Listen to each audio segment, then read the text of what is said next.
In order to do an ASN and invoice in RMS, from the main menu, click on Sales Orders, enter EDI data, and you can do a search here for any one of these fields.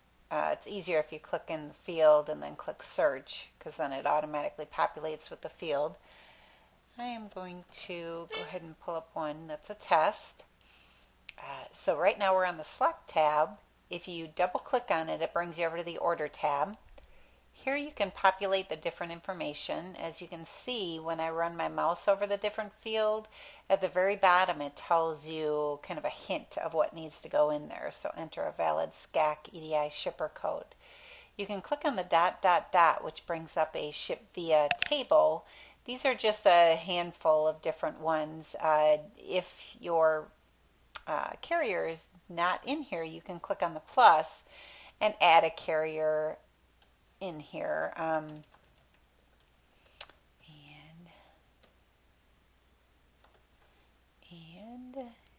The black check mark on all the different fields is a post edit. You can do a down arrow and it will also save it as well. It's telling me that this one's already in here, so we can double click on it. If you enter through on your keyboard, it will go through the different fields and date shipped, like it states here that you can enter today's, or it will enter today's date into the date shipped. The estimated arrival date does fill in today's date plus 4, and again, it's estimated arrival. A lot of retailers do require this back on the 856, 810, so we do have it as a field to be filled out. Cartons to store, if you click on this red check mark after you do the boxing, it will automatically populate with the correct number of cartons. Same way with weight. If you have the UPC set up in RMS with a weight, it will automatically populate the weight based on the quantity shipping times the weight found in the item setup. Bill of lading number, if I click on this red check mark, it does, or the red arrow, it does give me a 17-digit VIX BOL number. If it's not populating, double check that you do have a ship via in the field above. Carrier reference number, as it states, each retailer is a little bit different of the different fields that they need.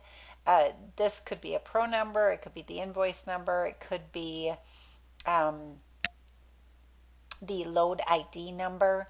So based on how you test, that tells you what needs to be in that field. It could be blank also. So over here, the remit to number, if you click on the dot dot dot, it does come up with what should be your company information. If any of that information needs to be changed, by all means change it. Once you change it one time, it'll always be how you leave it, how you save it. You can add different remit to numbers in here. Some retailers, they require a retailer assigned ID. Sometimes that's your DUNS number, sometimes it's a payee number. So you can have multiple different remit to numbers, and you would choose the corresponding remit to for that retailer. Okay, invoice number, auto generate.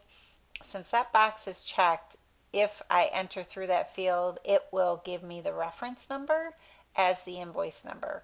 However, since you're using your accounting software, you can also fill in your invoice number. Okay, so I'm just going to enter through it. It's going to fill in today's date. All of this other information is already populated. After you send your transmission, it will automatically populate the transmit number and transmit date. So basically, this is the header part of your invoice. I'm going to move on to items. Okay, here you can do a complete ship, which equals the quantity ordered. So you got quantity ordered 12, quantity shipping 12. If you are short shipping, you can fill in exactly what is being shipped. You can, if you've got multiple items, you can do complete ship. It'll fill in the quantity shipping being equal to the quantity ordered all the way down, and then you can go back and fill in what the differences are if you're short shipping any one of the items. Okay. Next, I'm going to box the items. You've got multiple different ways of how you can box an order. All in one means all 8 pieces will go in one box. If you've got multiple UPCs, all of those quantities would go in one box in the all in one. Case pack is if you have the case pack populated in here. So it'll take the 8 pieces divided by 1 to give us 8 boxes. By group is usually if you've got multiple UPCs, small, medium, large. If you've got always 2 small, 2 medium, 2 larges go in one box, you can populate that all the way down and then click execute, and it'll take it and create as many boxes as it can based on the quantities that you're shipping. By quantity allows you to, in this box quantity, say, okay, I've got 2 in my first box, so I'm going to execute for my first box. Okay, and now it's saying, okay, you've got 6 left that are unboxed. I can then choose all in one, case pack. I'm just going to do case pack for the remaining items. Okay, when it comes up with this message, unboxed items not found, that's a good message. That means that everything's been boxed. And you'll note here you've got ordered, quantity shipping, because I changed that to 8, and total quantity boxed is 8. Okay, when we're done and ready to print out the labels, you click on the UCC boxes and items. And as you can see, you've got a total of 7 boxes. The first box, remember I had put 2 in there, and the others, since it had a case pack of 1, the remaining 6 are here in each individual box. To print out the labels, you've got different options. You could do by store, which will give you all of the labels for the store. You could do 1, which only prints whichever label you have it pointing to. By PO, if it's a store breakdown, 1 PO store breakdown, it'll give you all labels for that 1 PO. All is it'll give you all labels for any retailer as long as it has not been transmitted and you do have boxing for it. By customer, it will give you all the labels for all POs for this one customer that you're currently on that has not been transmitted. Restart, let's say your printer messes up and you need to reprint from this label all the way down. It will ask you for the UCC carton number that you want to begin with. I'm just going to do it for this one store. Format, you do have labels, report, file, content, restart. All of these are different options that you can play with. Usually labels being the UCC 128 label, or the report, which gives you what is in every box.